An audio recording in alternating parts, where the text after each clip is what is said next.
Isa sa paborito naming palaman sa tinapay ay ang peanut butter. So, kaya ako'y nag-order ng madami at nag stock dito sa bahay. Kagaya niyan, so yung isang bottle ay 1 kilo yan. Worth 170 pesos guys. At ang sarap-sarap niyan.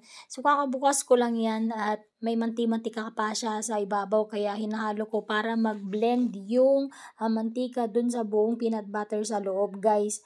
So, kapag ka nahalo na naman yan, so hindi na siya natining at na-combine na yung mantika niya dun sa pinaka-peanut butter niya. Ayan o, puro siya talaga. Hindi siya yung masyadong matamis, hindi rin yung matabang, sakto lang at kitang-kita mo na maraming nilagay na peanut. Ayun guys, oh.